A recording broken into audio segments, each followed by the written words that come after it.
Vinde, Espírito Santo, enchei os corações dos vossos fiéis e acendei neles o fogo do vosso amor. Enviai o vosso Espírito e tudo será criado e renovareis a face da terra. Oremos. Ó Deus, que instruíste os corações dos vossos fiéis com a luz do Espírito Santo, fazei que apreciemos retamente todas as coisas segundo o mesmo Espírito e gozemos sempre da sua consolação, por Cristo Senhor nosso. Amém. Ave Maria, cheia de graça, o Senhor é convosco. Bendita sois vós entre as mulheres, bendito é o fruto do vosso ventre, Jesus. Santa Maria, Mãe de Deus, rogai por nós, pecadores, agora e na hora de nossa morte. Amém. Glória ao Pai, ao Filho e ao Espírito Santo. Santo Antônio de Santana Galvão, São Judas Tadeu, em nome do Pai, do Filho e do Espírito Santo. Boa noite aos que estão aqui, boa noite aos que vão nos assistir depois de casa. Espero que estejam assistindo, né? A fim de que o Carlos e a Dot não tenham um trabalho à toa de gravar e tal, e depois ninguém assistir em casa, tomara que estejam assistindo, né? Assim nós confiamos, assim nós esperamos. Nós vamos então retomar, depois de termos parado aí por 2 semanas para vivenciarmos a festa de Frei Galvão, uma bonita festa, né? Agora nós retomamos aí os nossos estudos da Palavra de Deus com os Evangelhos. Na última aula, nós paramos no Evangelho de São Mateus, onde nós vimos que o Evangelho, assim como toda a Escritura, pode ser, digamos que, emoldurado em padrões de estrutura. Esses padrões servem para que a gente consiga captar melhor a mensagem que está contida naquelas estruturas, né? No Evangelho de São Mateus, nós vimos que o Evangelho ele é composto por um prólogo, um epílogo, né? Uma introdução, uma conclusão, seus extremos certamente, e o miolo do Evangelho é organizado em narrativas, ou seja, o evangelista vai dizendo de fatos ocorridos no ministério público de nosso Senhor Jesus Cristo, e discursos, onde Jesus se dirige a um grupo de pessoas, instruindo, discursando alguma coisa. Então todo o Evangelho de Mateus se dá nessa estrutura: epílogo, prólogo, epílogo, os 5 discursos fazendo uma alusão à Torá, aos 5 livros do Pentateuco, os livros da lei, né? Justamente para dizer o quê? Que Jesus, ele é o novo Moisés. Quer dizer, o Moisés primeiro foi uma prefiguração de Jesus. Jesus então é o novo Moisés. Tanto é que ali no Sermão da Montanha, Jesus se senta no Evangelho de Mateus para dizer o quê? Que ele é mestre. Ele vai ensinar. Então o Evangelho se desdobra nesse modo. E o Evangelho de Mateus é dito pela tradição como o primeiro evangelho escrito na língua de Nosso Senhor, na língua hebraica, né? Escrito para uma comunidade judaica, e trata sobretudo de temas a respeito do Messias, do reino de Deus. Antes de nós entrarmos no Evangelho de Marcos, que é o Evangelho de hoje, eu gostaria de apenas pincelar a respeito do reino de Deus, porque o reino de Deus é algo que nós escutamos constantemente nos evangelhos. O reino de Deus não sei o que, o reino de Deus aquilo, o reino de Deus aquilo outro, e nós devemos nos perguntar: mas o que é este reino de Deus? E o nosso caderno aí do Scott Hahn e do Kurt Mitz fala um pouquinho a respeito desse reino de Deus. O que é esse reino de Deus, para nós entendermos o que é esse reino de Deus. É importante nós pensarmos o seguinte: o reino de Deus não é estrutura política, social. O reino de Deus não é comida, não não é terra, não é trabalho. Mas o reino de Deus, antes de tudo, é uma pessoa. O alto Basileu Toteu. É Jesus Cristo, o reino de Deus. É por isso que ele diz nos evangelhos: o reino de Deus está próximo. O reino de Deus está próximo, porque Ele é o reino de Deus. De tal modo que o reino de Deus não é outra coisa senão a soberania de Deus nos corações. É Cristo reinando nos corações. E é importante nós entendermos o que é o reino de Deus, porque senão a gente reduz o reino de Deus à teoria ideológica, à teoria política. E o reino de Deus não é isso. O reino de Deus, ele incide nas estruturas humanas, mas o reino é de Deus. É um reino que se inicia aqui, que foi iniciado aqui por nosso Senhor Jesus Cristo, mas ele tem a sua plenitude, a sua concretude na eternidade. É aquilo que em teologia se chama de a característica incoativa. O que é algo incoativo? Cadê a nossa professora de língua portuguesa? Algo incoativo. Incoativo é uma realidade futura que já está presente aqui. O reino de Deus, então, quer dizer, ele já começa aqui, ele já tem as suas pinceladas aqui, mas ele se concretiza no futuro. Isso é importante. E o reino é de Deus. Por isso aquela história, por exemplo, de nós construirmos o reino de Deus, isso não existe, porque o reino é de Deus. Nós, com as nossas ações, podemos fazer com que esse reino de Deus aconteça, mas ele já é dado, porque ele é de Deus. A gente não constrói o reino de Deus. Tem até algumas orações que, vou dizer erroneamente, quem sou eu para dizer isso, mas algumas orações que equivocadamente falam, e isso está muito presente no linguajar nosso, da construção do reino de Deus, da construção do reino de Deus. Não, o reino é de Deus, é dele, é ele quem faz o reino. Então a gente, com as nossas atitudes, podemos fazer este reino acontecer, né? Podemos permitir que este reino aconteça com as nossas atitudes de justiça, de santidade, etc. e tal. É importante também nós entendermos o reino de Deus na questão, para evitar qualquer tipo de ideologia. Por quê? Porque toda ideologia isola a verdade em um ponto. Esse é o problema de qualquer ideologia. Por quê? Ao invés dela ver o todo e apresentar o todo, ela isola uma parte que toma parte pelo todo. Você não tem quando você tem um olhar ideológico, você não tem uma visão da totalidade, da realidade. Qual que é o problema disso aplicado à fé? Se a gente olha por um viés ideológico, Jesus não é um salvador, mas é alguém que veio para fazer uma revolução política, é alguém que veio para dar comida, para encher barriga, para fazer revolução. Não, esse é olhar ideológico, porque isola as ações de Jesus e muitas vezes anula que Ele é o Salvador, Ele é o Senhor e Salvador. Então a gente tem que sempre, por isso que a gente tem que ficar com a doutrina da igreja, com a reta doutrina da igreja, porque a doutrina da igreja nos diz quem Jesus é de fato, não anula uma característica em detrimento da outra. Um exemplo,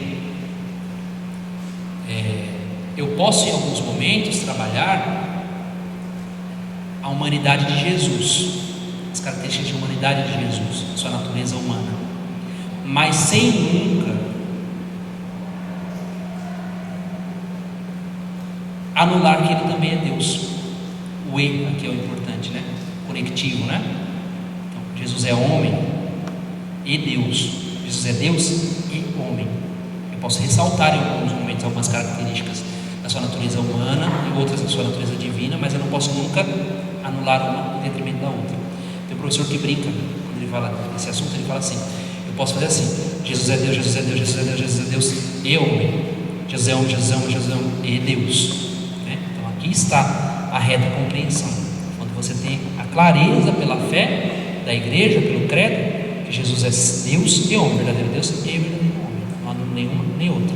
E as ideologias podem anular uma dessas características, né? Quando diz, não, é assim, Jesus foi um homem, a gente escuta, né? Aquelas histórias, Jesus foi um grande socialista, um riponga socialista. Não, Jesus não foi, Jesus não é isso. Jesus é o Salvador, é o Senhor Salvador, o Redentor da humanidade, né? Mas também a gente pode ter uma visão espiritualista, por exemplo, anulando a natureza humana de nosso Senhor Jesus Cristo, porque Ele de fato é verdadeiro Deus e verdadeiro homem, não é um simulacro, não é uma imitação de homem, como se Ele tivesse, porque tem essa heresia dos primeiros séculos, né? As heresias que anulavam essa questão da humanidade de nosso Senhor Jesus Cristo, dizendo que era só uma roupa de ser humano, mas Ele não era de fato ser humano. Então, a gente tem que ter essa clara consciência, mas esse é assunto para a escola da fé com os catequistas, né? Depois em outra ocasião a gente pode também trabalhar se for possível, né? Mas vamos ao reino de Deus. O Scott Hahn, aqui nesse caderno, o caderno de Mateus, eu não sei se o de Marcos, de Lucas e João também tem essa tratativa do reino de Deus, mas ele fala do reino de Deus que pode ser compreendido de três modos: como um reino que é ético, eclesiástico e escatológico.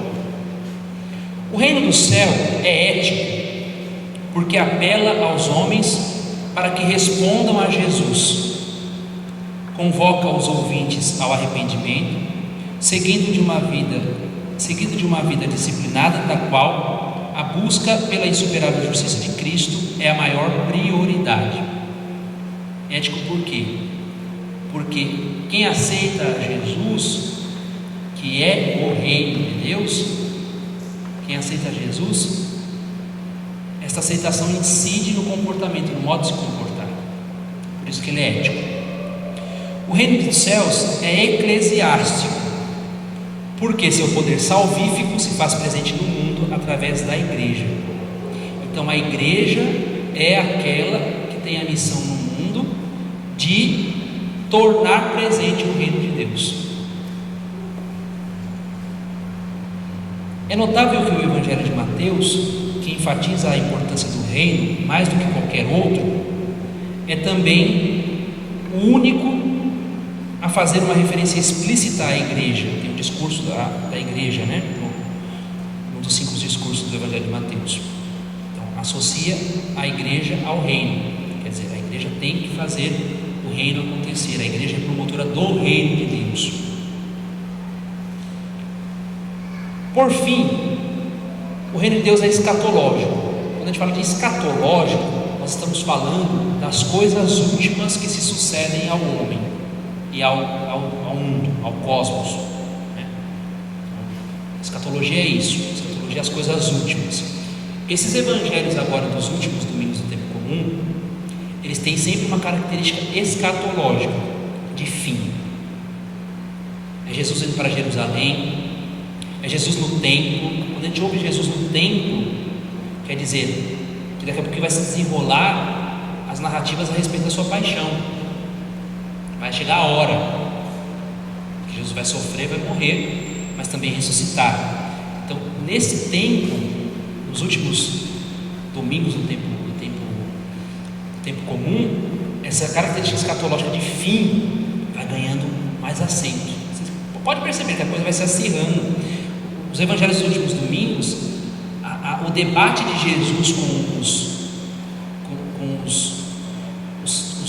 os líderes religiosos do templo, os líderes religiosos de Israel, começa a ficar acirrado, mas um pouco eles partem uma porrada nos evangelhos.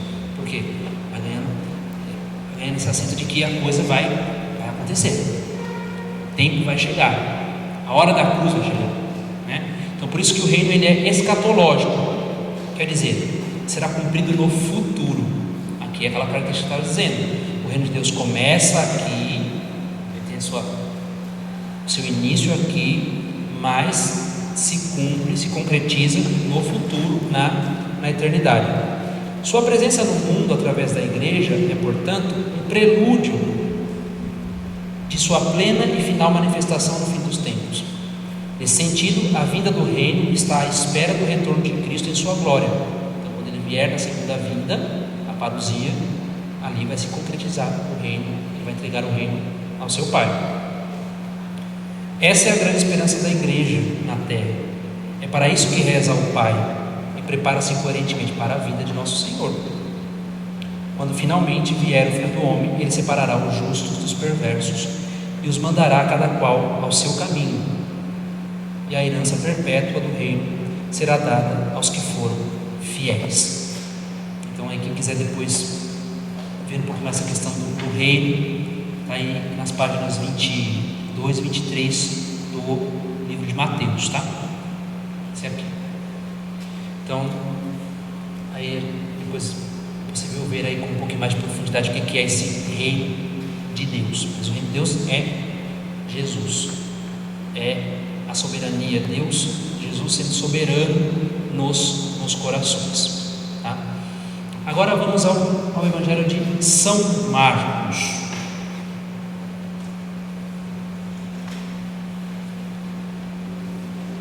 Assim como o Evangelho de São Mateus, que possui uma estrutura, que pode ser estruturado para melhor compreensão, para ficar mais pedagógico, o Evangelho de Marcos também apresenta uma estrutura bastante interessante. Eu coloquei aqui na projeção, mas eu confesso que eu não sou muito bom de montar as coisas assim, muito gráficas. Eu tentei fazer uma linha no tempo, eu não sabia se ia ficar bom na hora que projetasse, por isso eu fiz também aqui na folhinha, né? Então, aí, eu não sei se tem para todo mundo, mas dá para a gente dividir para 2, né? Aqui é muito importante, é muito interessante isso aqui. Eu falei que nem o professor que fez esse gráfico na aula. Eu falo assim o tempo todo, mas é muito interessante. E de fato, porque nessa divisão aqui em cruz, nós temos toda a estrutura do Evangelho de Marcos. Na estrutura, a partir da estrutura do Evangelho, nós conseguimos compreender a sua mensagem, a sua teologia. Vamos tentar aqui entender, olhando para o gráfico.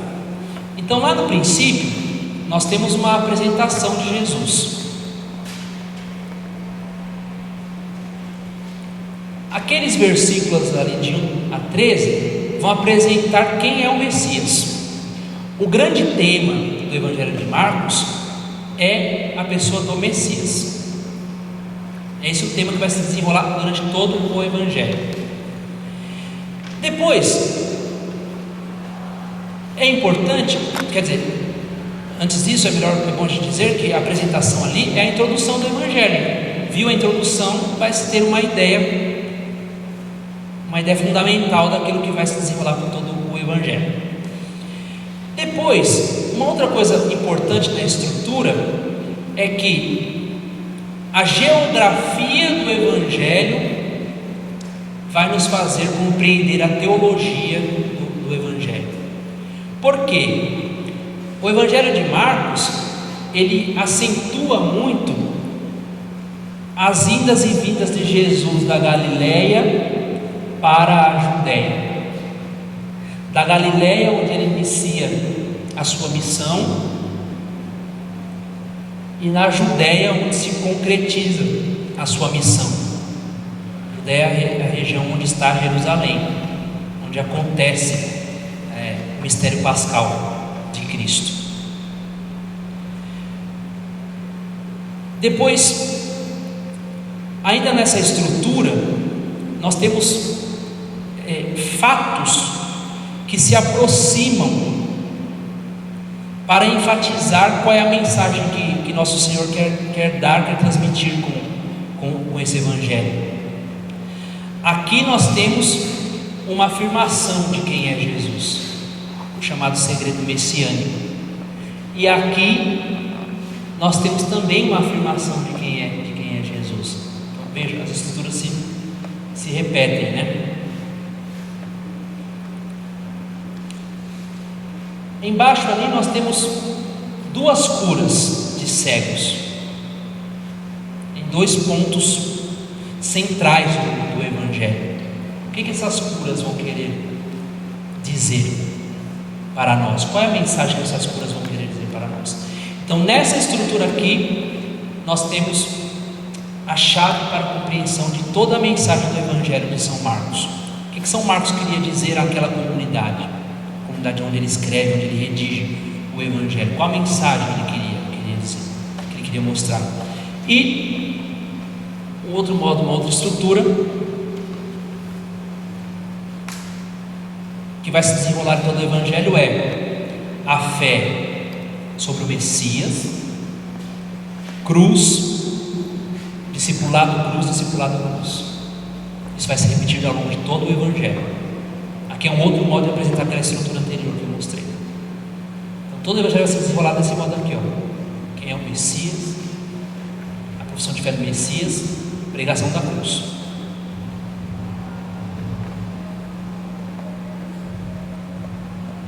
Como que o discípulo deve proceder? Pregação da cruz. De novo, como que o discípulo deve proceder? Pregação da cruz. Todo esse esquema aqui que vai se apresentar. Vamos lá. Primeira coisa que nós precisamos nos perguntar é quem escreveu o Evangelho de Marcos. Essa pergunta aqui é sempre muito importante. Nos parece óbvio. Quem escreveu o Evangelho de Marcos foi Marcos, ora essa.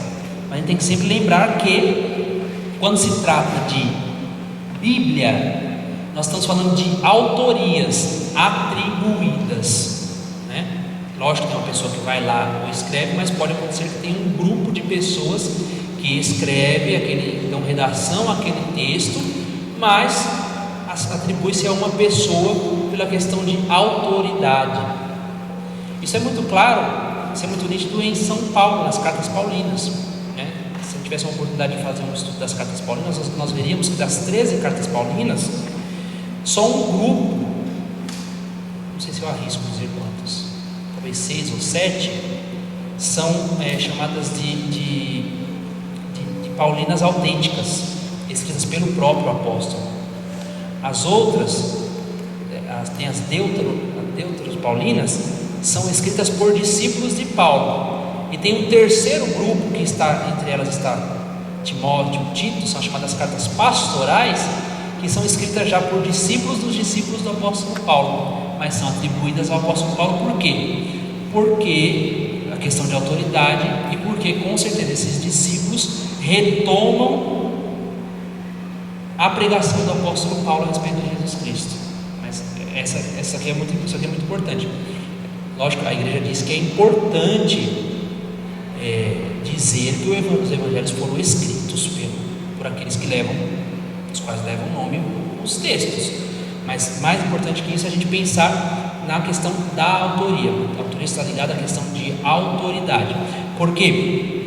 Aí a gente escuta Evangelho cata Marcos, Evangelho segundo Marcos, quer dizer, existe uma comunidade por trás. Eu já falava isso nas outras vezes, existe uma comunidade que vai dizer quais são as coisas importantes para se redigir a respeito da vida de nosso Senhor Jesus Cristo, porque tocam àquela comunidade marcana, no caso de Marcos, comunidade mateana, no caso de Mateus, comunidade lucana e a comunidade joanina. Então, as comunidades em torno dos quais os evangelistas vão redigir os textos, né? Então essa questão da autoria é bastante importante. Então, quem foi este evangelista São Marcos? Então existe uma tese tradicional que o Evangelho de Marcos foi escrito por um certo João Marcos, que era discípulo de Pedro. Quer dizer, o João Marcos escreveu o Evangelho de São segundo o Evangelho de Marcos a partir das catequeses de São Pedro a respeito de Jesus. Então, o texto do Evangelho de Marcos é composto sobretudo por catequeses de São Pedro, do apóstolo Pedro, né? Então Pedro viu Jesus, Marcos não teve contato com Jesus. Então ele escreve a partir daquilo que Pedro diz, daquilo que Pedro instrui as comunidades, né? Mas antes disso, antes de ser discípulo de Pedro, João Marcos foi discípulo de Paulo. Mas parece que eles até tiveram uma briga lá e aí ele foi ser discípulo de São Pedro, né? Tinha briga também nas primeiras comunidades, né? Quais são? Então primeiro ele foi apóstolo, foi discípulo de Paulo e Barnabé. Depois foi discípulo de São Pedro. Eusébio de Cesareia, que é o pai da história eclesiástica, foi o primeiro a escrever nos primeiros séculos sobre a história da igreja, deixa claro que, a partir da afirmação recebida de Papias, que é um outro escritor dos primeiros séculos, ele vai dizer que Marcos talvez tenha recebido as informações de quinta mão daquilo que ele escreveu do Evangelho. Mas entretanto dizem também os historiadores que o Papias não era confiável, então por isso esse negócio de quinta mão a gente descarta, só uma informação curiosa. Vamos ver quem é esse tal de João Marcos em 1 Pedro 5,13. Lá tem informação que fala a respeito do Marcos. 1 Pedro 5,13. Está claro? Então, essa primeira parte está bem clara que o Evangelho de Marcos ele traz na sua redação catequeses de Pedro, porque Marcos, depois de ser discípulo de Paulo, companheiro de Barnabé, foi discípulo de São Pedro, escreve daquilo que ele recebe de São Pedro.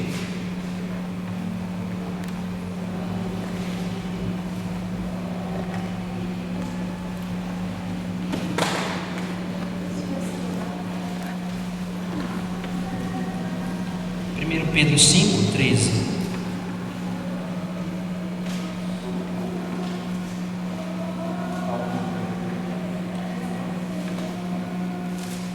Depois das cartas paulinas, depois de Colossenses, Timóteo, aí vem Pedro. Porque a estrutura do Novo Testamento é essa, né? Evangelhos, Atos dos Apóstolos, as cartas paulinas, as ditas cartas católicas e o Apocalipse.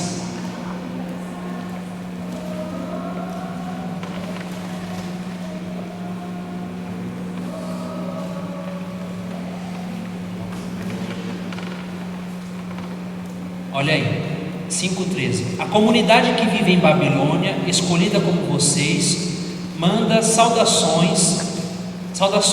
Marcos, meu filho, também manda saudações. Aí, esse Marcos é o João Marcos do Evangelho, o autor do Evangelho.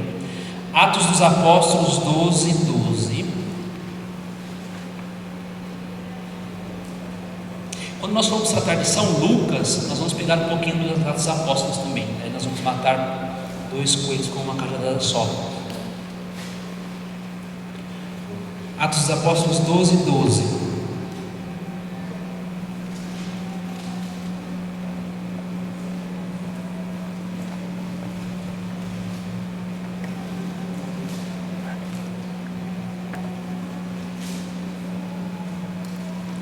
Pedro então refletiu e foi para a casa de Maria, mãe de João, também chamado Marcos. João Marcos, né? Esse é o evangelista.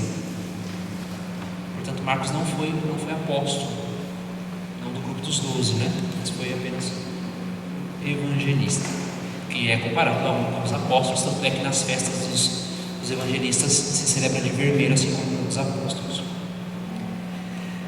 Marcos ressalta a ação de Jesus.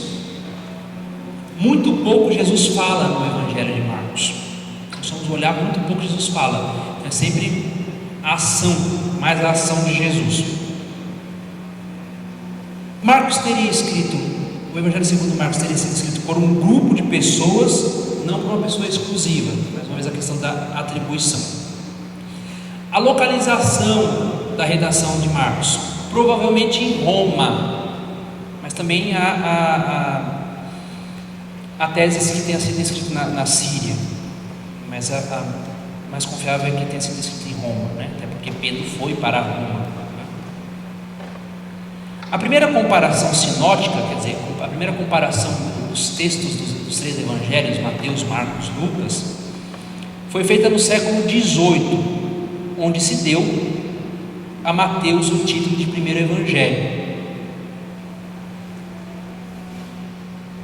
Para alguns autores, Marcos foi a tentativa de sintetizar Mateus e Lucas. É por isso que aparecem os temas parecidos nos três evangelhos sinóticos, vistos da mesma ótica. Porém, estudos atuais dão conta de que o evangelho de Marcos foi escrito na Galileia. Mas o que sustenta essa informação de que não foi escrito em Roma, mas na Galileia, por exemplo? Por conta das várias referências da Galileia. Jesus vem de Nazaré, inicia o seu ministério na Galileia, chama seus seguidores na Galileia. É na Galileia que a sua fama se espalha. Há uma contraposição entre Galileia e Jerusalém, que nós vemos, né, ali no quadro. Jesus pede que os discípulos retornem à Galileia, aqui. É bastante interessante que Jesus diz isso ali, porque aconteceu o mistério pascal. É importante então que os discípulos voltem à Galileia para quê? Para perfazer o mesmo caminho de seu mestre. Por isso que Jesus precisa começar na Galileia. Então, isso aqui é uma teoria, né? Só para a gente ter uma noção. Este evangelho foi escrito em 70 depois de Cristo, pois faz referência à destruição do templo que ocorreu em 70. O texto está num contexto de guerra, pois alude ao medo dos discípulos. O texto, quando lido, ele mostra um pouquinho dessa questão do medo. Por isso que se fala da cruz, se fala do tome a sua cruz, me siga, esse é o caminho do discípulo, etc. Por quê? Porque a comunidade, quando este texto foi escrito, está sofrendo com a perseguição, né? A comunidade judaica está sofrendo com a perseguição dos que vieram de fora. Isso transparece no Evangelho, tanto é que aparece muito a cruz, porque a comunidade se identifica, a comunidade de Marcos se identifica com a cruz, porque eles estão sofrendo uma perseguição. Né? Os textos do Evangelho são uma catequese, né? Foi dito de Pedro. Sendo assim, Marcos queria manter viva a esperança cristã durante o período de dificuldade. Durante o período de dificuldade, a comunidade tem que retornar ao motivo da sua esperança. O texto mostra o Messias diferente. Aqui é algo bastante importante. O Messias diferente daquele pretendido pelos judeus. Por quê? Quando a gente fala de Messias, quando a gente fala de Cristo, do Cristo, nós não estamos falando de uma perspectiva única, mas diversas eram as perspectivas a respeito do Messias. E os judeus esperavam, sobretudo, um Messias que viesse para fazer a restauração política de Israel. No Evangelho de Marcos vai se transparecer justamente isso, que Jesus não veio, ele não é o Messias esperado para fazer esta revolução política, mas o messianismo dele é outro. Não é o messianismo de quem vem no cavalo branco, é o messianismo de quem entra no jumentinho, filho da jumentinha. É o messianismo profético. Não é um messianismo glorioso, porque a glória de Cristo se dá na cruz. É o Messias profetizado em Isaías. O Messias a quem nós seguimos é o servo sofredor. Isso espanta aos daquela época. Isso espanta aos discípulos. Eu já comentei sobre isso aqui, né? Por que é que Pedro repreende Jesus quando ele fala da cruz? Porque, como assim? Se é o Messias e vai para a cruz, que história é essa? Vai ser um vexame.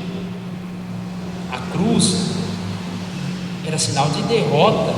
Tudo aquilo que Jesus tinha pregado com a crucificação cai por terra. Por isso que tentaram abafar, esconder a ressurreição, porque queriam desqualificar a pregação de nosso Senhor Jesus Cristo. Então os textos são uma catequese, como já dito. O texto mostra, portanto, um Messias diferente daquele pretendido pelos judeus. Quer mostrar o tipo de Messias, o servo sofredor, sendo uma narrativa do sofredor que morre na cruz e que se refere pouco à sua ressurreição. Jesus no Evangelho de Marcos fala muito de cruz, muito pouco de ressurreição. Vamos lá em Marcos 15, versículo de 1 a 15.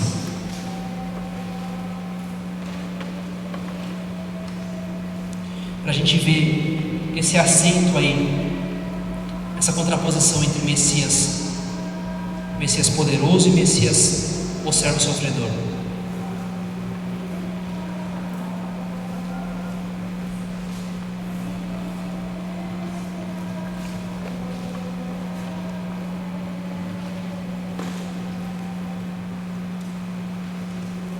Marcos 15, de 1 a 15.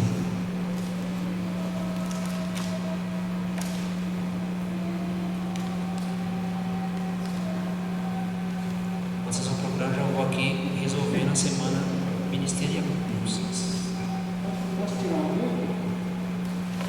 Pode, mas só fala no microfone, porque aí quem está em casa escuta a sua dúvida. Por isso que no versículo 16, quando ele ressuscita, ele fala: vai lá, ide, fala para eles e fala também a Pedro. Eu acho que é o único nome que ele cita, né? Qual capítulo? O 16. Capítulo 16? Quando ele ressuscita e as mulheres vão ao túmulo. Aqui, ó. Isso. Aí ele fala: vai lá, fala para eles e fala também a Pedro. É por causa desse escândalo que Pedro por conta da sua autoridade, né? Porque é ele que confirma a fé, né? E justamente por isso, porque agora é o momento da igreja fazer o seu caminho, é o momento da comunidade dos discípulos fazer o mesmo caminho do seu mestre. Vamos lá, alguém lê, por favor, Marcos 15, de 1 a 15, para a gente ver essa contraposição entre o Messias esperado, que é o Messias poderoso, e o Messias que de fato é nosso Senhor Jesus Cristo.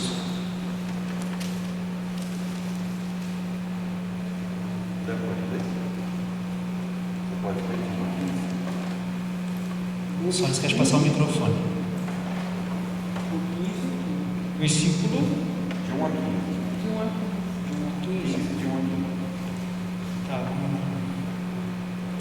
Logo ao amanhecer, todo o conselho, sumos sacerdotes, senadores e letrados puseram-se a deliberar, amarraram Jesus e conduziam e o entregaram a Pilatos. Pilatos o interrogou: és tu o rei dos judeus? Respondeu: é o que dizes. Os sumos sacerdotes o acusavam de muitas coisas. Pilatos o interrogou de novo: não respondes nada? Vede quantas coisas te acusam. Mas Jesus não lhe respondeu, com grande admiração de Pilatos. Pela festa costumava deixar livre um preso, aquele que pusesse aquele que pedisse. Um tal Barrabás estava preso com os amotinados que numa revolta haviam cometido um homicídio. A multidão subiu e começou a pedir-lhe. O costumeiro Pilatos lhe respondeu: queres que eu vos solte o rei dos judeus?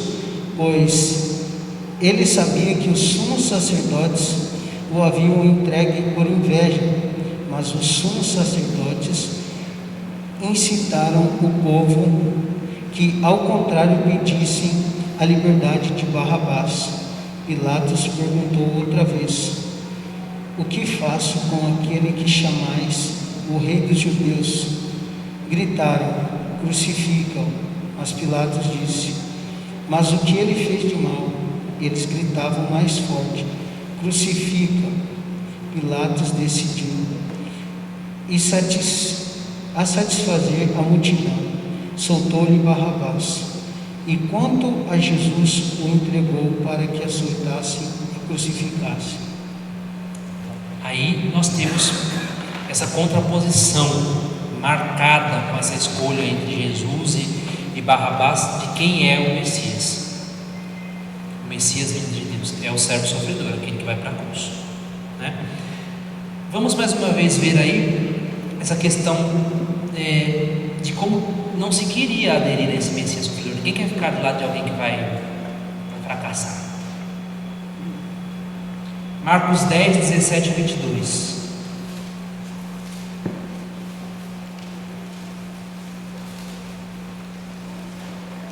Marcos 10, 17 a 22.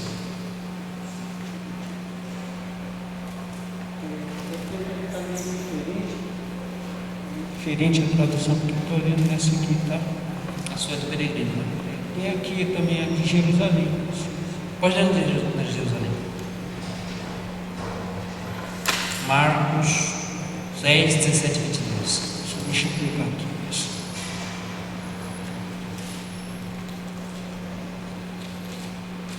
Lembra daquela musiquinha, né? Que cantava na Sexta-feira Santa, eles queriam um grande rei, né?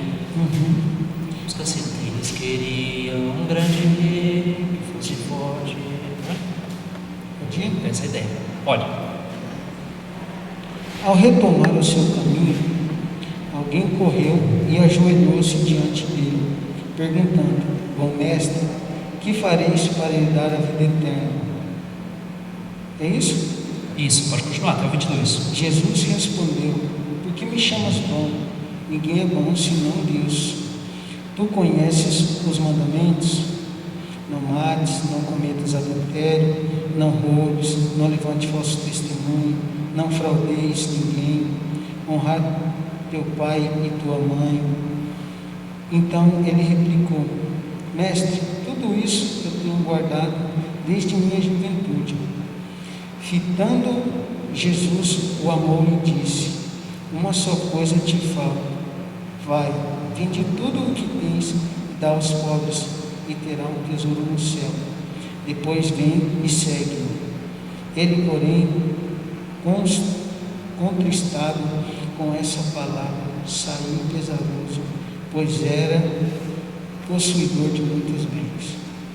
Por que ele fica triste e não segue a Jesus? Porque na sua cabeça o Messias tinha que ser o poderoso. Aí quando ele chega diante do chamado Messias e escuta: você observa os mandamentos, mas tem que renunciar aos seus bens, desprender-se dos seus bens, porque ele fala: cara, não é isso que eu quero, né? Então, por isso ele abandona a Jesus, vai triste embora pelo caminho, porque ele estava ligado a essa ideia do Messias poderoso.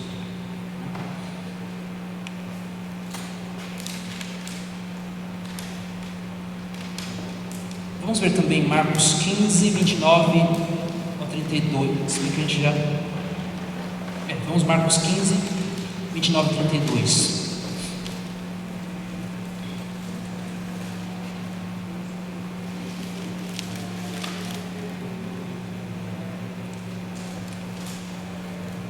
Pode ler? Você vai ler? Quer ler?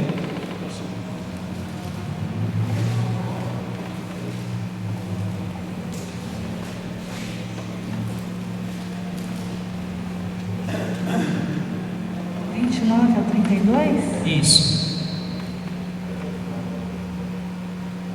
Os que iam passando injuriavam-no e abanavam a cabeça, dizendo: Olá, tu que destrói o templo e o reedificarás em 3 dias, salva-te a ti mesmo, desce da cruz. Dessa maneira, escarnearam dele também os sumos sacerdotes e os escribas, dizendo uns para os outros: salvou a outros e a si mesmo não pode salvar. Que o Cristo, Rei de Israel, desça agora da cruz, para que vejamos e creiamos.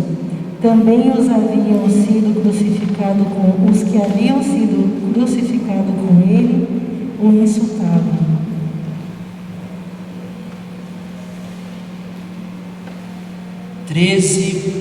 5 ao 13. Todos esses textos aqui, até agora, estão mostrando essa contraposição entre a ideia vigente de quem é o Messias e quem de fato é o Messias, quem é o ungido de Deus. Marcos 13, 5 ao 13.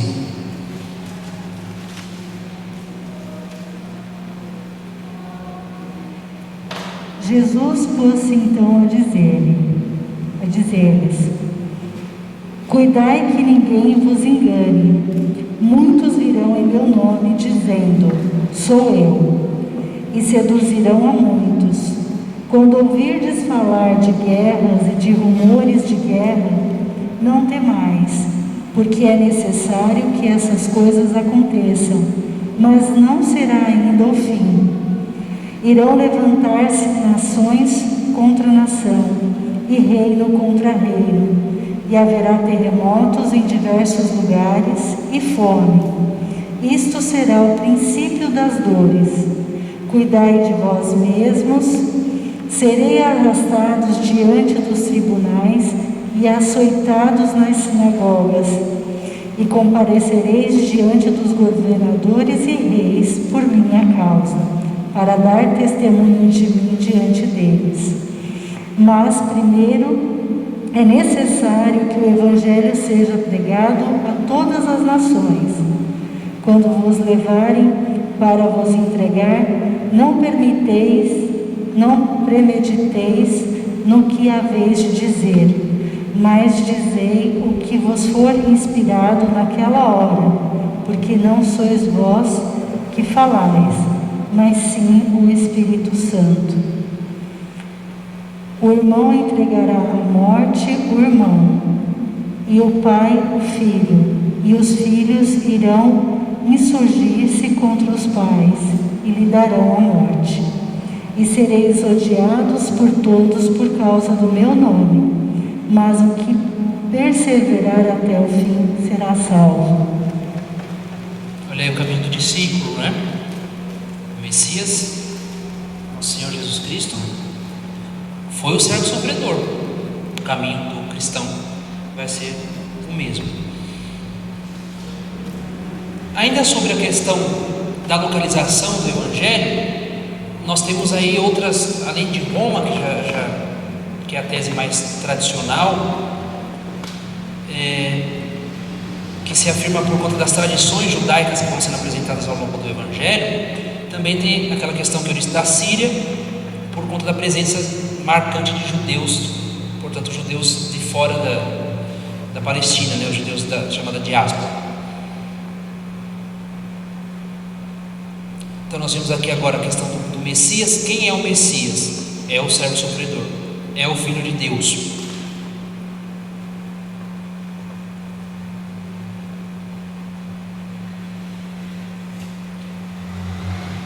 A questão do batismo de Jesus. O batismo de Jesus destacado aqui é a sua unção messiânica, ou seja, é o início da sua missão de servo sofredor, né? Por isso que ele vai levado ao deserto, que é o lugar do sofrimento, já para ser treinado aí para o que ele veio.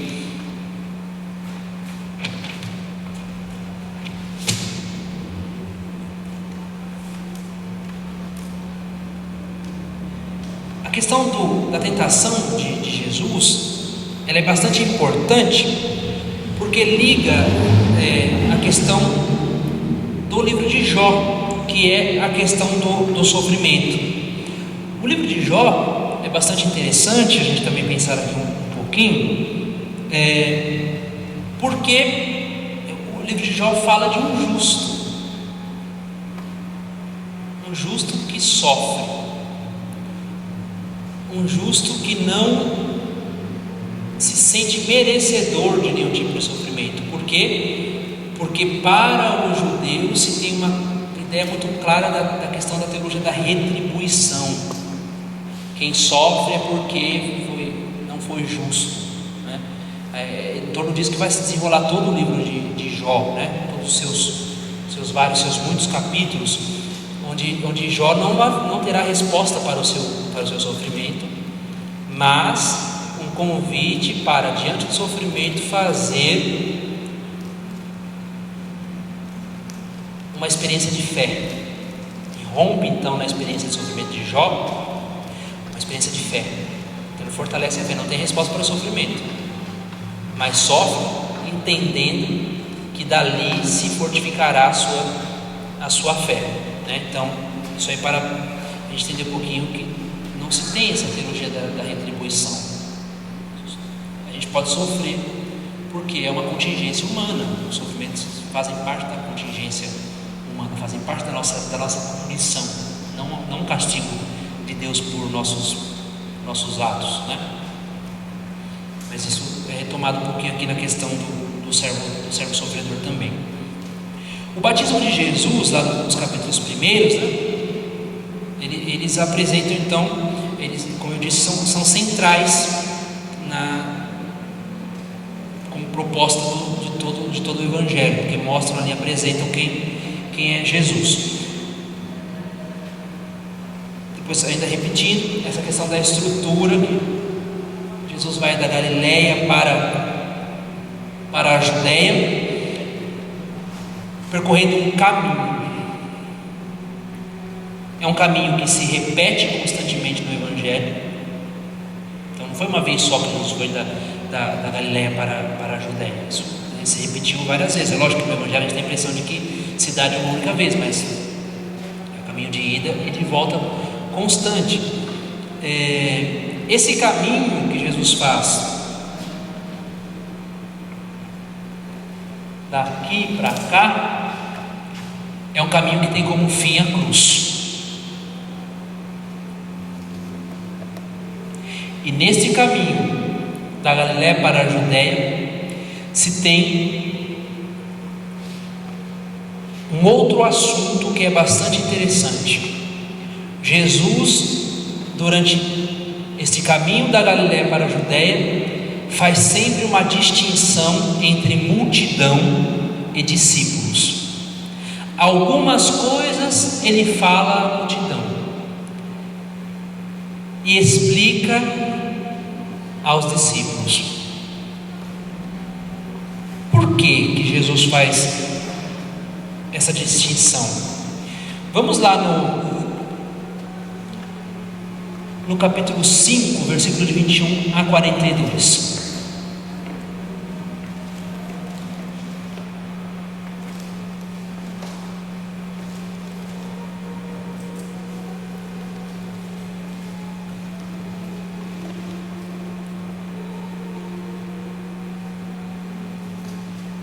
Marcos 5, 21 a 42, onde veremos a distinção entre multidão e discípulos.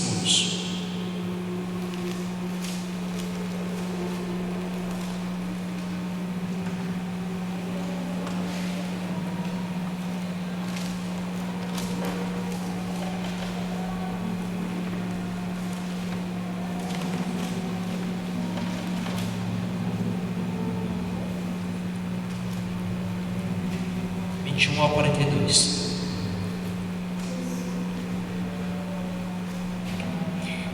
Jesus atravessou de barco novamente para o outro lado do mar.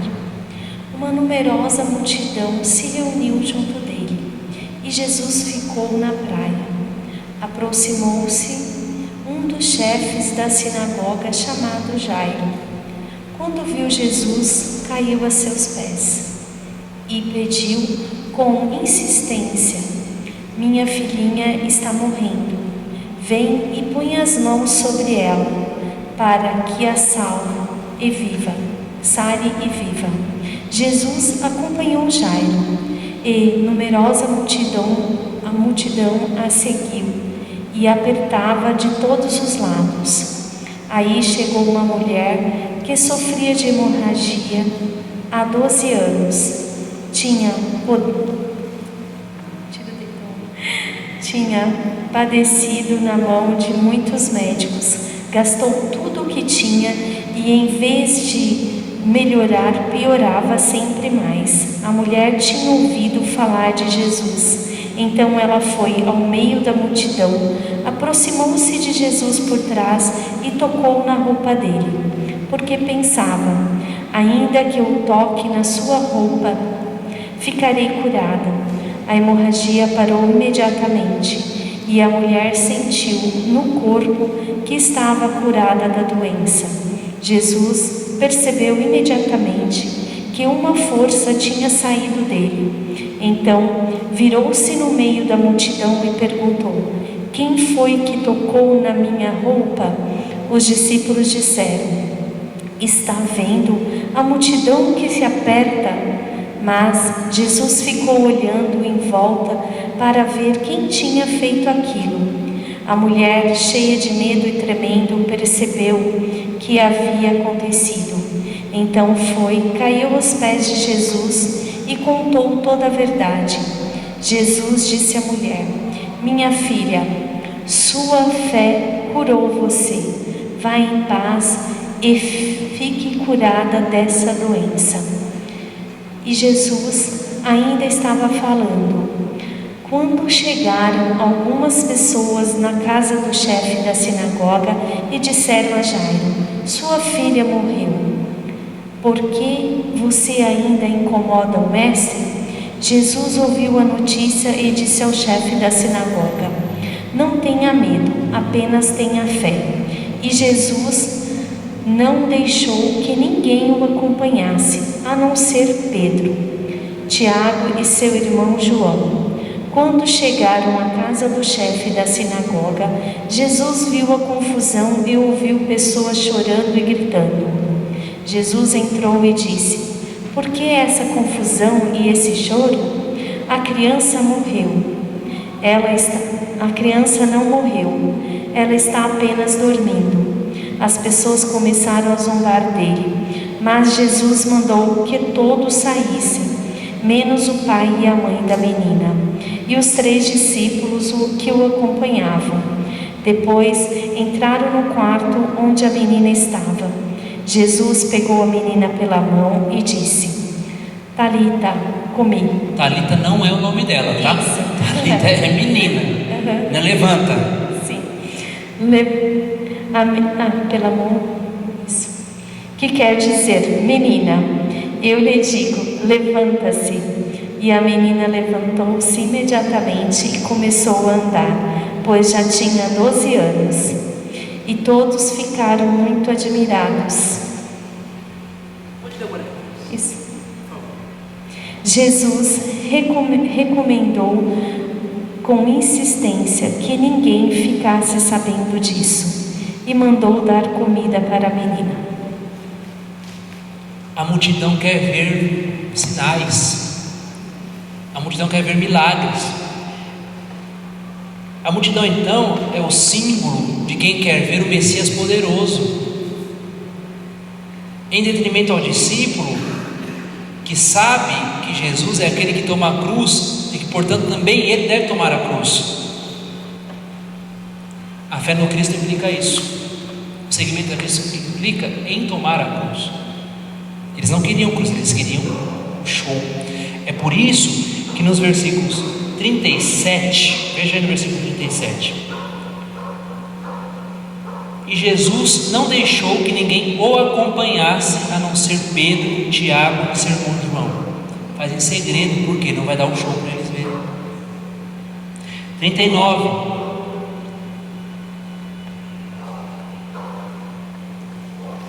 Jesus entrou e disse: por que essa confusão e esse choro?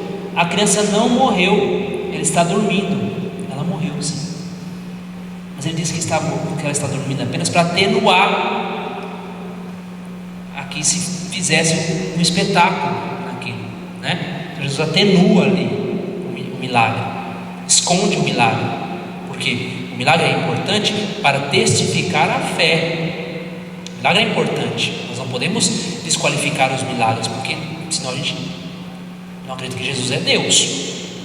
Mas os milagres são para a testificação da fé, não para espetáculo. Eles queriam o espetáculo dos milagres, né? Então, multidão é o símbolo de quem quer o Messias poderoso, o Messias do espetáculo, enquanto aqui os discípulos são aqueles que sabem que o segmento é outra coisa. Tem os milagres, mas sobretudo tem cruz.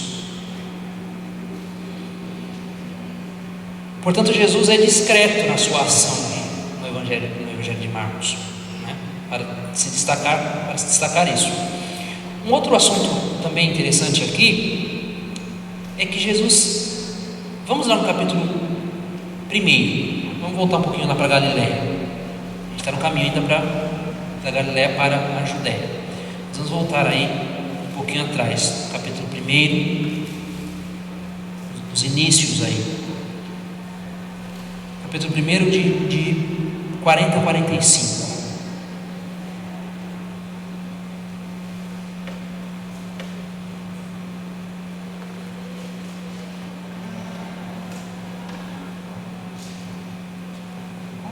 Pode. Um leproso chegou perto de Jesus e pediu de joelhos: se queres, tu tens o poder de me purificar. Jesus ficou cheio de ira, estendeu a mão, tocou nele e disse: eu quero, fique purificado. No mesmo instante, a lepra desapareceu e o homem ficou purificado.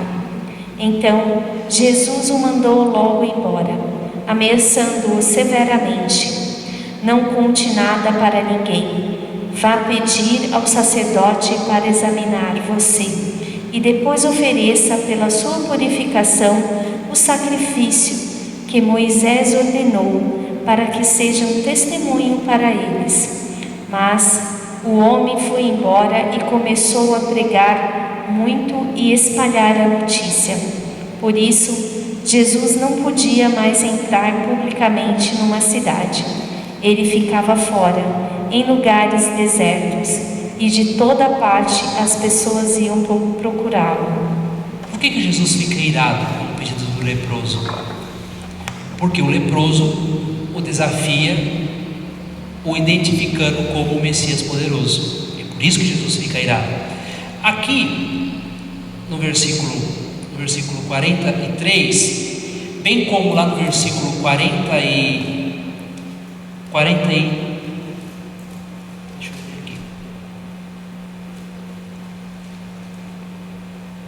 aqui no capítulo 1, versículo 43, aparece um detalhe interessante, 43 e 44.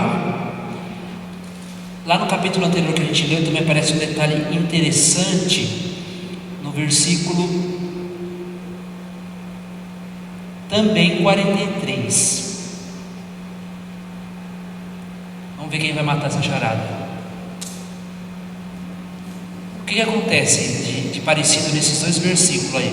Esses dois versículos, no versículo 43 e 44 do capítulo 1 e no versículo 43 do capítulo 5. Isso vai aparecer também em outros lugares. É interessante, é algo que talvez muitos de nós nos perguntemos.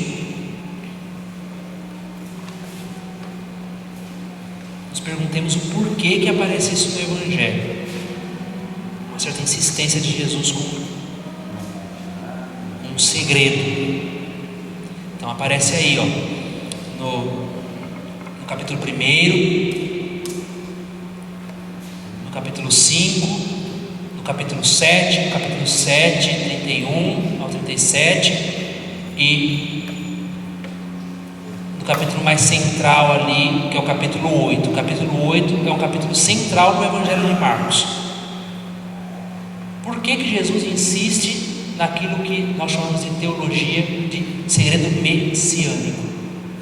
Por que Jesus não quer, após as suas diversas ações salvíficas, que se espalhe aquilo que ele fez?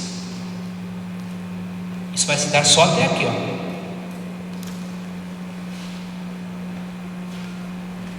Por quê? Vale no pontinho. Como dizia o professor que eu tinha na filosofia, vale pontinho.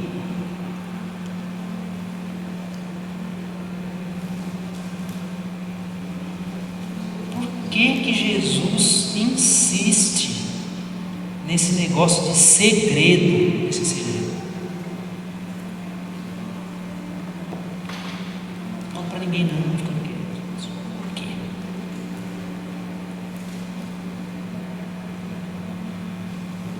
Porque a partir do momento em que ele é declarado o Messias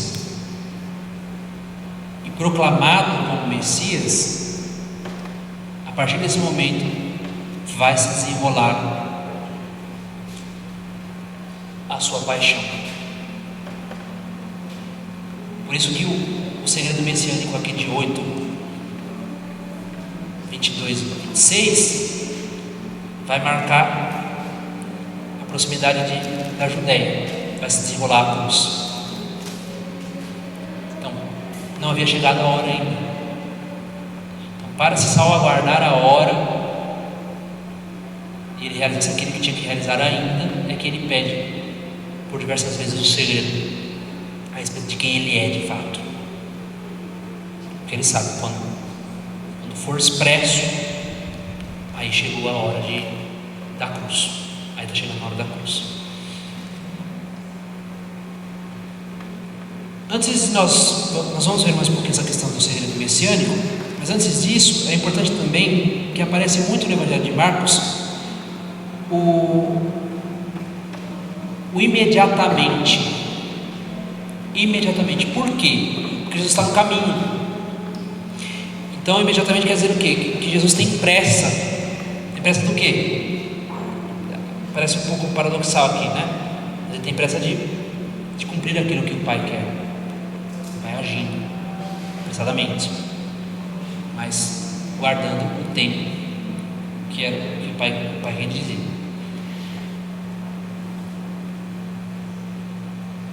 Então, no Evangelho de Marcos, Jesus não quer ser reconhecido por sinais.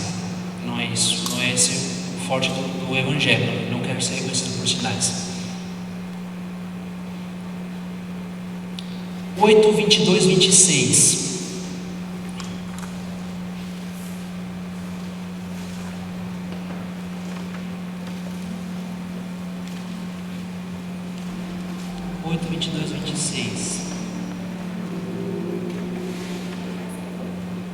No 8, 22, 26, nós temos aí a cura de um cego.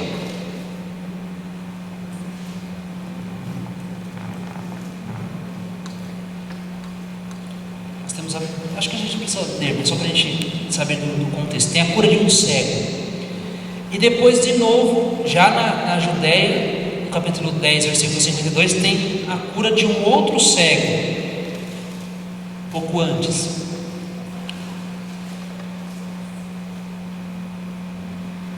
Isso, ali no capítulo de 46 a 52 tem uma outra cura de cegos. Por quê? Que duas vezes, uma vez na Galiléia, outra na Judéia, Jesus cura cego? Porque no caminho da Galiléia para a Judéia, no discipulado, no seguimento de Cristo, que é marcado por cruz, Jesus mostra, faz ver, faz enxergar os seus discípulos qual é o caminho do verdadeiro cristão: é a cruz. Por isso que em 2 momentos ele faz a cura dos cegos, não é à toa, para mostrar isso. Esse é o caminho, esse é o caminho que nós estamos percorrendo, de cruz, de cruz.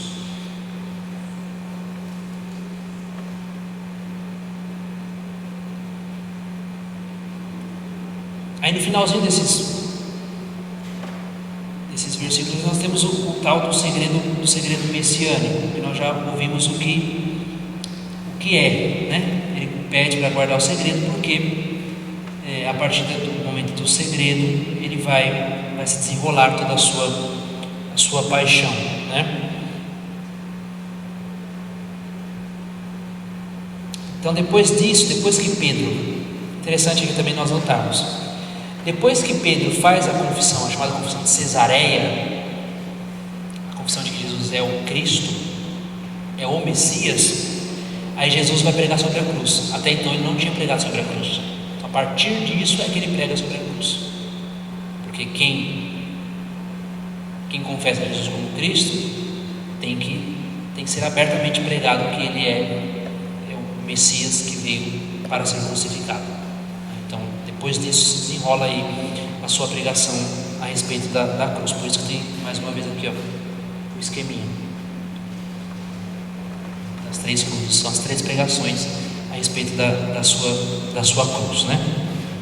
Depois disso também já fica claro, depois dessa confissão de Cesareia, entre as curas aí dos 2 cegos, já fica claro a distinção entre os discípulos e a multidão.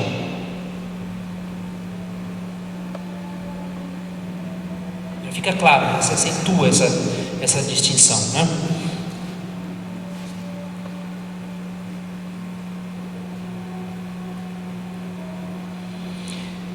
No capítulo 10, versículo 49, vamos lá. 10:49.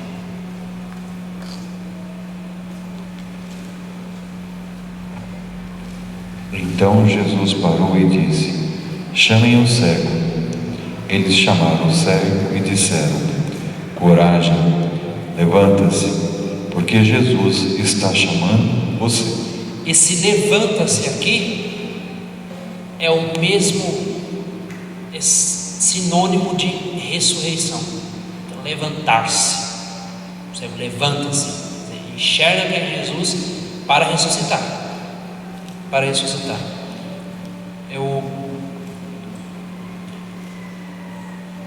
verbo ressuscitar, né?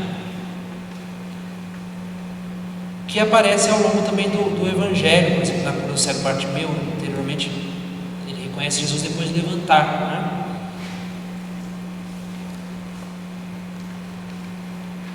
Vamos ver o que mais tem aqui. Alguma pergunta aqui? Alguma pergunta? Algo não fica muito claro?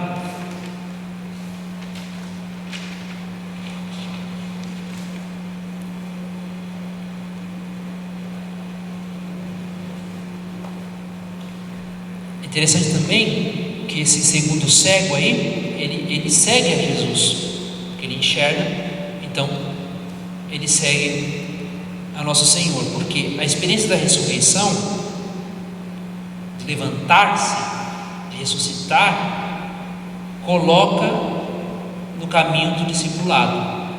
Aqui a junção entre cruz e ressurreição está junto, cruz e ressurreição. Por isso que a gente disse que o mistério pascal não se separa. É por isso que na Páscoa a gente celebra o Tríduo Pascal. O Tríduo Pascal não é uma preparação para a celebração do domingo, mas o Tríduo Pascal chama de Pascal por quê? Porque nesses 3 dias se celebra a Páscoa. A Páscoa é isso: paixão, morte e ressurreição. É um só mistério, para dizer o quê? Que a vida do cristão é assim como a vida do seu mestre, de Cristo. É paixão, morte e ressurreição. Paixão, morte e ressurreição. Paixão, morte e ressurreição. Sofre, tem as pequenas mortes, mas ressuscita. E depois em definitivo, né? Então, isso é muito importante também a partir do Evangelho de Marcos. Enxergar consiste, então, por isso que, mais uma vez, aparece 2 vezes aí a cura de cegos. Enxergar consiste em ver que Jesus é o servo sofredor. Acho que o Evangelho de Marcos deve ser muito querido nas igrejas pentecostais, né? Porque falar de sofrimento aí é bastante complicado, né? Aqui eu indicaria para essa questão do sofrimento, como que nós enxergamos o sofrimento cristão, como que nós enxergamos o sofrimento na perspectiva cristã, a carta do Santo Padre, a carta apostólica de João Paulo II, Salvifici Dolores, tem no Google aí, fácil de achar, Salvifici Dolores, que fala sobre o sofrimento humano. É uma carta belíssima, porque o Papa João Paulo II vai dizendo qual é a perspectiva do sofrimento para nós cristãos. É uma desgraça o sofrimento, é Deus nos castigando. Então ele vai desenrolando essa questão do sofrimento como ao Redentor.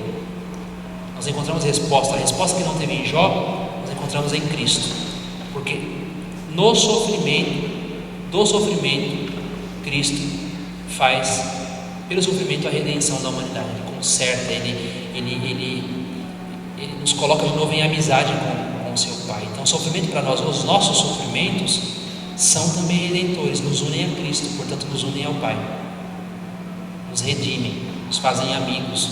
É por isso que quando nós sofremos, nós não fugimos do sofrimento, mas nós sofremos entregando o sofrimento unido à cruz de Cristo. É justamente isso. Sabe aquele trecho de São Paulo que diz assim: é preciso completar na carne o que faltou à paixão de Cristo. A gente olha, nossa, mas a paixão de Cristo foi incompleta? O que significa isso? Que é preciso completar o que faltou à paixão de Cristo.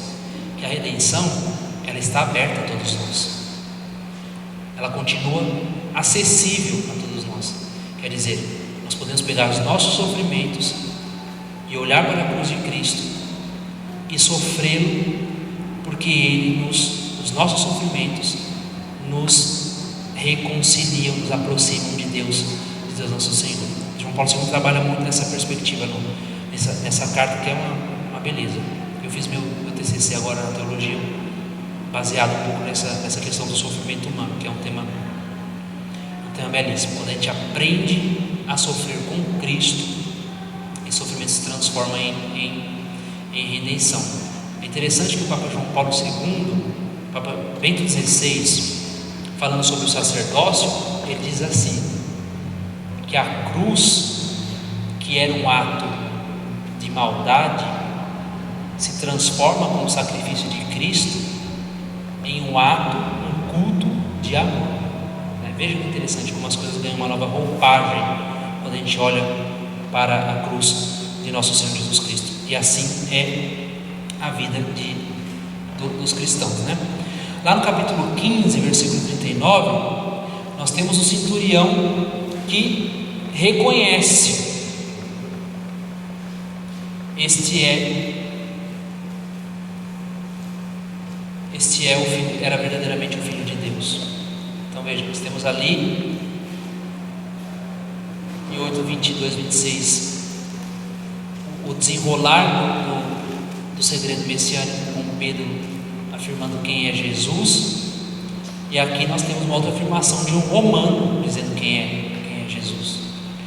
O oficial do exército, que estava bem na frente da cruz, viu como Jesus havia expirado e disse: de fato, este homem era mesmo o Filho de Deus.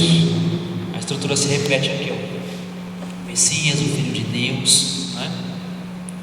Se repete. 16, 18.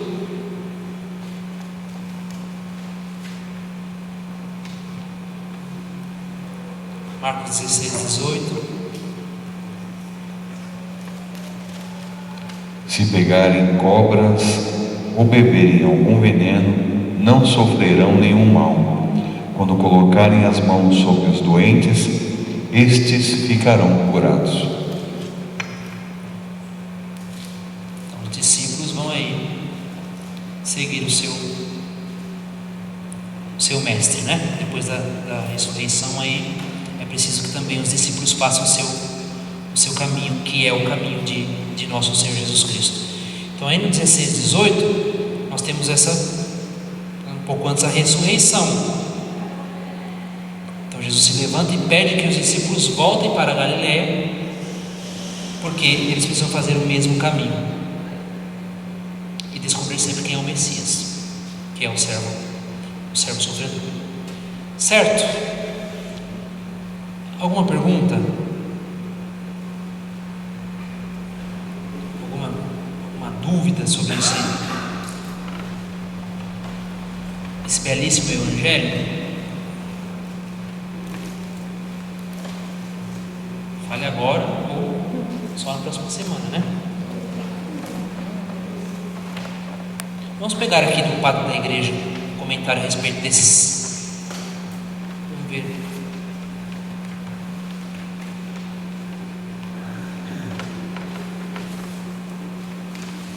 Então, é o capítulo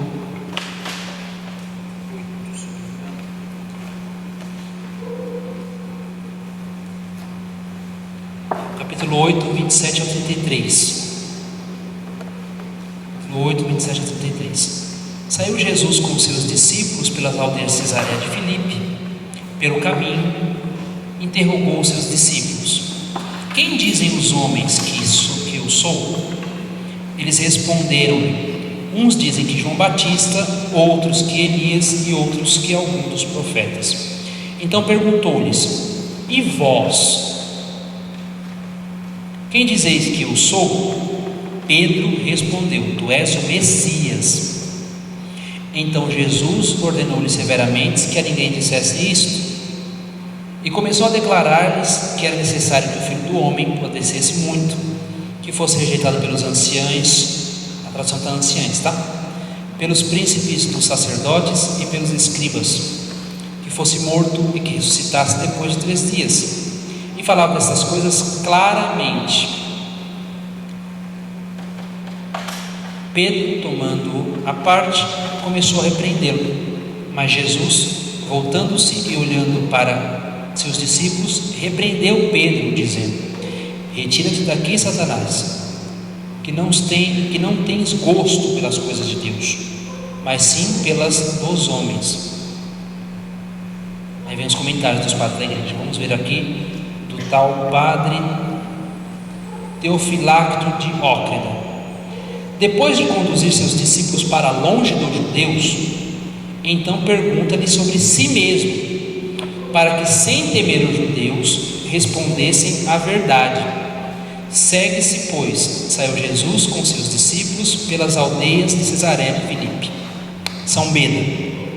Este Filipe foi o irmão de Herodes, sobre o qual falamos acima, que em honra de Tibério César nomeou Cesareia de Filipe, a cidade que hoje se chama de Paneas. Segue-se pelo caminho, interrogou seus discípulos: quem diz os homens que eu sou? Pseudo Crisóstomo.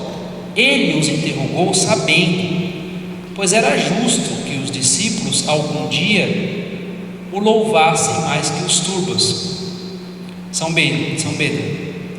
Razão pela qual pergunta primeiro sobre a opinião dos homens, antes de experimentar a fé dos discípulos. Olha aqui porque Jesus pergunta: quem diz os homens? Quem diz aqueles que não têm fé que eu sou?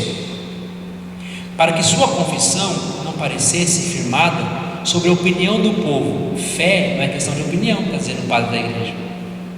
Segue-se ele. Eles responderam: uns dizem que João Batista, outros que Elias e outros que algum dos profetas. Então já a galera diz isso. Mas é a fé, é o Cristo. E é justamente por isso que São Pedro é o Papa, é o primeiro Papa, por conta dessa profissão de fé. Porque Pedro professou a fé em Jesus como o Cristo, o Messias, é que ele se torna o fundamento de toda a fé da igreja. É por isso que a gente ama o Papa. Quando o Papa, ele reafirma esta profissão de fé, de quem é o Cristo, profissão ortodoxa, reta, correta, de quem é o Cristo, né? Então, aí nós temos então portanto, o Evangelho de São Marcos apresenta. Certo? Perguntas, dúvidas, sugestões, reclamações?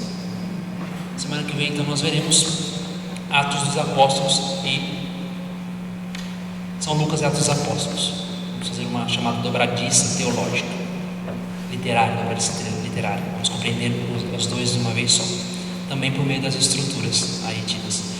Você que está em casa, que pode vir, venha na semana que vem, tá bom? Você pode vir, não fica em casa, vem para cá, a gente fazer essa formação. Seu Reis, algum aviso? Semana que vem é semana ministerial. Nós estamos pedindo a todos os ministros Já é a que vem? participarem. Não, Não é outra, tem mais uma. tem mais uma semana, é verdade.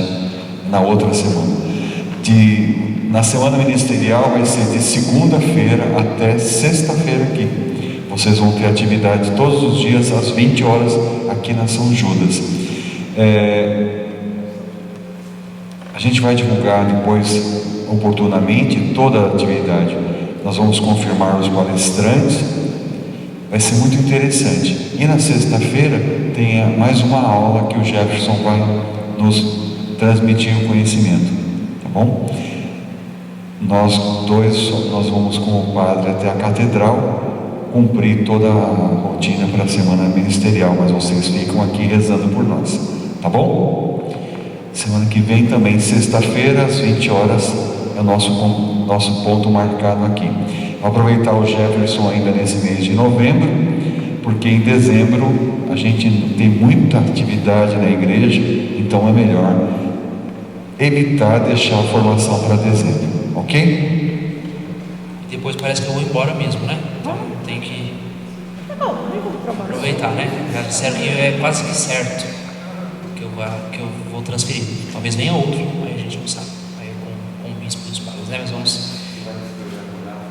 Não, ano que vem, se Deus assim quiser. Mas vamos fazer aquilo que nos compete enquanto estou aqui, né? Depois, o futuro a Deus pertence. Vamos rezar então? Agradecendo a Nossa Senhora, pedindo que ela nos ajude a vivermos com coerência o discipulado de seu Filho, sendo autênticos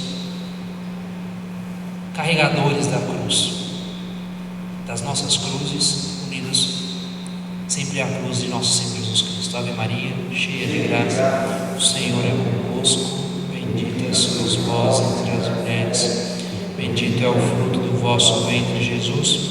Santa Maria, Mãe de Deus, rogai por nós, pecadores, agora e na hora de nossa morte. Amém.